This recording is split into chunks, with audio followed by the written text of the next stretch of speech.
Episode 149 की शुरुआत में हम देखते हैं कि उस जगह पर सेलेस्टियल क्लैन की दूसरी हेवनली डाइटी की आवाज आती है, जो एलेक्स पर अपनी स्पिरिचुअल स्वॉर्ड से अटैक करते हुए उससे कहती है कि रूबी को छोड़ दो और यूयू का हेवनली फेट स्टोन भी वापस लौटा दो। ये सुन के एलेक्स अपने गोल्डन विंग्स का एक फेदर तोड़ के उसे एक आर्टिफैक्ट में बदल देता है, जिसके बाद वो उसकी मदद से उस हेवनली डाइटी की स्वॉर्ड को डिस्ट्रॉय कर देता है। अब एलेक्स अपने सिंहासन को वापस जमीन में दफन करके रूबी को गोल्डन फर्नेस से निकाल के उसके पास आता है। तो रूबी एलेक्स से कहती है कि ये प्रॉब्लम यहाँ पर खत्म नहीं होगी। इधर सेलेस्टियल क्लैन का ट्रू गॉड लीडर अपने लोगों से कहता है कि एलेक्स पर अटैक कर दो और तब तक वापस मत लौटना जब तक तुम्हारे पास हेवनली फेट स्टोन आ जाए। ये सुन के रूबी घबराते हुए एलेक्स के सामने एक पोर्टल बना के उसे वहां से जाने को कहती है, पर एलेक्स वहां से जाने से मना कर देता है और उन कल्टीवेटर्स की तरफ बढ़ के उन्हें एक जगह इकट्ठा कर लेता है, जिसके बाद वो अपने गोल्डन फर्नेस में भरे डेविल लेक के वाटर से उन सबको घेर लेता है और फिर वो उनमें से एक को उसी आर्टिफैक्ट से कैद करने लगता है जो उसने पहले सेलेस्टियल क्लैन के बंदे से छीना था। लेकिन वो कल्टीवेटर शील्ड की मदद से उस आर्टिफैक्ट से बच जाता है। तो एलेक्स मौका मिलने पर उसे अपनी एनर्जी से मार देता है, जिसके बाद वो अपने हथियार से बाकी लोगों को भी मारने लगता है। इधर बाकी सबको पता चल जाता है कि एलेक्स ने थोड़े समय में ही 12 डिवाइन फ्लेम लेवल के लोगों को मार दिया है। तभी एक बंदा कहता है कि उनमें से कुछ तो ट्रू गॉड लेवल पर थे। ये सुन के सेकंड बॉडी हैरान हो जाती है। इस तरफ 5 कल्टीवेटर्स मिलकर एक साथ एलेक्स पर स्वॉर्ड से अटैक करते हैं, जिसे देखकर एलेक्स बोलता है कि तुम्हारे क्लैन ने बहुत बड़े बड़े गुनाह करे हैं। इसलिए एलेक्स उन लोगों पर उसी तालिस्मान का इस्तेमाल करता है जो एलेक्स को यूलन से मिला था। अब उस तालिस्मान की वजह से एलेक्स उनमें से 3 लोगों को मार देता है और बाकी 2 वहां से भागने लगते हैं। लेकिन एलेक्स उनके पीछे जाते हुए उन्हें भी मारने लगता है, लेकिन तभी वो हेवनली डाइटी वहां अपनी स्पिरिचुअल बॉडी भेज देती है। तो वहां खड़े लोग उस स्पिरिचुअल बॉडी को देखकर चौंक जाते हैं, क्योंकि वो बहुत बड़ी थी। तभी वो स्पिरिचुअल बॉडी एलेक्स से कहती है कि मुझे पहले नहीं पता था कि तुम फ्यूचर में हमारे लिए सरदर्द बन जाओगे, नहीं तो मैं तुम्हें पहले ही मार देती। लेकिन अभी भी ज्यादा समय नहीं बीता है। असल में ये हेवनली डाइटी एलेक्स से लोअर वर्ल्ड में मिली थी। इधर एलेक्स उसे लगता है, जिसे देखकर कुछ लोग बातें करने लगते हैं कि ये लड़का तो बहुत स्ट्रांग है, पर लगता है आज ये मर जाएगा क्योंकि ये एक हेवनली डाइटी से पंगा ले रहा है। उसी वक्त डाओलिन अपने डोजो में से स्पिरिचुअल हैंड भेजकर उस हेवनली डाइटी की बॉडी को दूर फेंक देता है। तो ये देखकर एलेक्स खुश हो जाता है कि उसके टीचर उसकी मदद करने के लिए यहाँ आ गए हैं। इधर लोग ये देखकर बोलने लगते हैं कि अभी अभी एक हेवनली डाइटी की स्पिरिचुअल बॉडी को किसी ने दूर फेंक दिया। लगता है इस डोजो के सभी लोग बहुत खतरनाक हैं और भले ही इस डोजो का पास थोड़ा खराब है, लेकिन लगता है ये फ्यूचर में बहुत ऊपर जाएगा। इधर वो स्पिरिचुअल बॉडी चिल्लाते हुए डाओलिन का नाम लेने लगती है, जिसकी चीख से बनी वेव्स को कुछ कल्टीवेटर्स तो झेल ही नहीं पा रहे थे, इसलिए उन्हें अपने आगे शील्ड बनानी पड़ती है। इसके बाद वो स्पिरिचुअल बॉडी कहती है कि डाओलिन, मेरी तो तुमसे कोई दुश्मनी नहीं है, तो तुम मुझ पे क्यों अटैक कर रहे हो। इस पे डाओलिन डोजो के अंदर से उससे कहता है कि तुम मेरे डोजो में आके मेरे स्टूडेंट को बुली कर रही हो और फिर भी बोल रही हो हमारी कोई दुश्मनी नहीं है। ये सुन के वो स्पिरिचुअल बॉडी डाओलिन से पूछती है कि क्या हुआंग तुम्हारा स्टूडेंट है। इस पे डाओलिन हाँ करते हुए बोलता है कि क्या अब मुझे मेरे स्टूडेंट चुनने के लिए सेलेस्टियल क्लैन से परमिशन लेनी होगी। ये सुन के स्पिरिचुअल बॉडी कहती है कि अगर ये तुम्हारा स्टूडेंट है तो इसे और डिसिप्लिन में रहना चाहिए।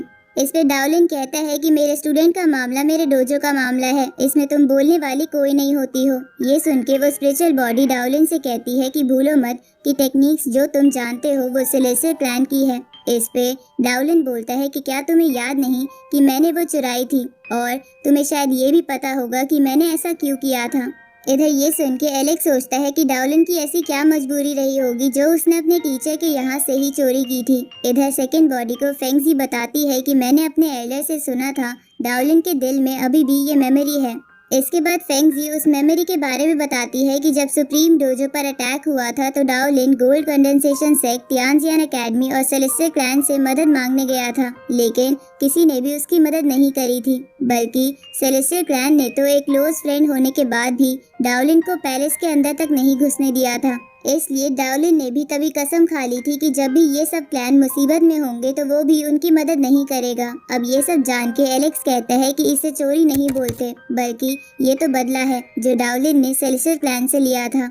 साथ ही एलेक्स को यकीन नहीं आ रहा था कि डाउलिन ने खुद झुककर सब क्लैन से मदद मांगी थी। इसलिए वो अपने मन में बोलता है कि अगर डाउलिन की जगह मैं होता तो मैं तो इन सब क्लैंस को एक एक करके खत्म कर देता। तो इस तरफ डाउलिन स्पिरिचुअल बॉडी को फिर से दूर फेंक देता है, पर उसी वक्त वहाँ सेलेस्टियल है, जिसे देखकर एलेक्स कहता है कि ये बुड्ढा यहाँ आ गया और इसके हॉर्न्स फिर से उग गए। इधर वो प्रोटेक्टर डाउलिन से कहता है कि क्या तुम सेलेस्टियल क्लैन के साथ एक वॉर स्टार्ट करना चाहते हो, लेकिन तुम मेरी स्ट्रेंथ के सामने टिकोगे कैसे, तुम तो बस दो ही हो। इस पे डाउलिन कहता है कि मैं तो लड़ लूंगा, पर क्या आप में लड़ने का दम है। ये सुन के प्रोटेक्टर बोलता है कि तुम्हारा घमंड बढ़ते ही जा रहा है। इस पे डाउलिन कहता है कि हुआंग एक जूनियर है, इसलिए जूनियर की फाइट में ट्रू गॉड या हेवनली डाइटी लेवल के कल्टीवेटर का कोई मतलब नहीं था, इसलिए इन सब की शुरुआत आपने करी है, लेकिन अब मैं आपको अपनी मर्जी नहीं चलाने दूंगा। इस पे वो प्रोटेक्टर डाउलिन से कहता है कि मैं बात नहीं करना चाहता, तुम बस इतना बताओ कि क्या तुम हुआंग को मेरे हवाले करोगे। इस पे डाउलिन मना कर देता है, तो वो प्रोटेक्टर कहता है कि ठीक है, तुम अपने स्टूडेंट को खुद ही सुधार लेना, लेकिन कम से कम वो हेवेनली फेट स्टोन तो वापस दे दो। इस पे डाउलिन कहता है कि मेरे स्टूडेंट ने बैटल जीती है और हेवेनली फेट स्टोन उसका रिवॉर्ड है। ये सुन के वो प्रोटेक्टर बोलता है कि लगता है अब तो वॉर ही एक लौता रास्ता बचा है। इस पे डाउलिन बोलता है कि मैं तो फाइट करने के लिए तैयार हूँ, पर आप बूढ़े हो गए हो, क्या आप लड़ पाओगे। इस पे वो प्रोटेक्टर इटर्नल होली लिक्विड बाहर निकालते हुए डाउलिन से कहता है कि तुम्हें मेरी चिंता करने की जरूरत नहीं है, मैं अपनी पूरी फोर्स से लड़ सकता हूँ। इसके बाद वो प्रोटेक्टर इस लिक्विड को अपनी कॉन्शियसनेस में डाल लेता है, जिसकी वजह से उसकी ताकत बढ़ जाती है। इधर एलेक्स डाउलिन से कहता है कि आप सावधान रहना। इस पे डाउलिन कहता है कि तुम चिंता मत करो। दूसरी तरफ वो हेवनली डाइटी की स्पिरिचुअल बॉडी एलेक्स के करीब एक डीमन सीड भेजती है, क्योंकि उसे लग रहा था कि अगर डाउलिन से प्रोटेक्टर हार गए तो ये डीमन सीड एलेक्स की बॉडी में जाकर उसे मार देगा। लेकिन डाउलिन सही समय पर एलेक्स को बचा लेता है, जिसके बाद वो अपने स्पिरिचुअल हैंड से उस बॉडी का गला पकड़ लेता है, तो वो प्रोटेक्टर से मदद मांगने लगती है, लेकिन डाउलिन उसे भी साइड कर देता है और उस स्पिरिचुअल बॉडी को खत्म कर देता है। तो ये देखकर वो प्रोटेक्टर डाउलिन से गुस्से में बोलता है कि तुम अपनी लिमिट से बहुत ज्यादा आगे बढ़ गए हो। इसके बाद वो प्रोटेक्टर वहाँ अपना ऑरा फैलाने लगता है, जिसे देखकर डाउलिन बोलता है कि लगता है एटर्नल होली लिक्विड बहुत पावरफुल है, तो चलो इसी बहाने मैं अपनी 89 स्किल्स की टेस्टिंग कर लूंगा। अब डाउलिन ये बोल के अपनी 89 स्किल्स एक्टिवेट कर देता है, जिसके बाद वहाँ एक ड्रैगन, एक गोल्डन बर्ड और एक फीनिक्स की स्पिरिट आ जाती है, जिसे देखकर वो प्रोटेक्टर उन पे अपने एक हॉर्न का इस्तेमाल करता है, लेकिन उस हॉर्न को वो ड्रैगन पकड़ लेता है और बाकी दोनों बर्ड स्पिरिट लगातार उस पर अटैक करके उसे खत्म कर देती है। तो ये देखकर वो प्रोटेक्टर अपने दूसरे हॉर्न से उस ड्रैगन पे अटैक करके वहाँ से भाग जाता है, तो ड्रैगन उस हॉर्न को भी तबाह कर देता है।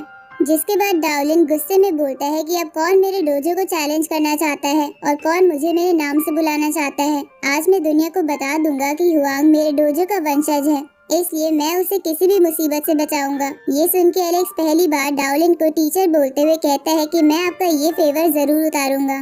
तभी डाउलिन कहता है कि मैं किसी भी वेनरेबल और डिवाइन फ्लेम लेवल के कल्टीवेटर को इनवाइट करता हूँ कि वो हुआंग पर अटैक कर सकते हैं, लेकिन अगर किसी और ने उस पर अटैक किया तो मैं उसे नहीं छोड़ूंगा और उसके क्लैन को भी तबाह कर दूंगा। ये सुन के एलेक्स बोलता है कि डाउलिन मुझे प्रोटेक्ट कर रहा है, ये मुसीबत में डाल रहा है। अब डाउलिन अपने डोजो को पहले जैसा कर देता है और वहाँ के सब लोग भी वापस चले जाते हैं। आगे एलेक्स रूबी के पास आता है और उसे कहता है कि तुम वापस सेलेस्टियल क्लैन मत जाना। इस पे रूबी कहती है कि मैं सेलेस्टियल क्लैन से ही हूँ, इसलिए मैं किसी भी कीमत पर उसे तो नहीं छोड़ सकती। ये सुन के एलेक्स उससे कहता है कि मगर वो लोग तुम्हें हर्ट कर सकते हैं, क्योंकि तुमने मुझ पे अटैक नहीं किया। ये सुन के रूबी कहती है कि तुम चिंता मत करो, सेलेस्टियल क्लैन में कुछ एल्डर्स और कुछ हेवनली डाइटी बहुत दयालु है जो मुझे कुछ नहीं होने देंगे। इस पे एलेक्स कहता है कि तुम सही कह रही हो, वैसे भी तुम्हारे पास हेवनली फेट स्टोन है, जिसके कारण तुम करंट टाइम में सेलेस्टियल क्लैन की यंग जनरेशन की एक जीनियस हो, इसलिए वो तुम्हें कुछ नहीं कहेंगे। अब रूबी एलेक्स को बाय बोल के वहाँ से चली जाती है, जहाँ वो जाते हुए सोचती है कि पता नहीं अब हमारी मुलाकात दोबारा कब होगी। इस तरफ हम इमोर्टल पैलेस में इमोर्टल क्लैन के यंग जनरेशन के एक स्टूडेंट को देखते हैं जिसका नाम डी चोंग था, जो वेनरेबल लेवल पर था। तभी उसे एक एल्डर आके हुआंग के बारे में बताता है, जिसपे डी चोंग कहता है कि क्या वो हमारे लिए खतरा है।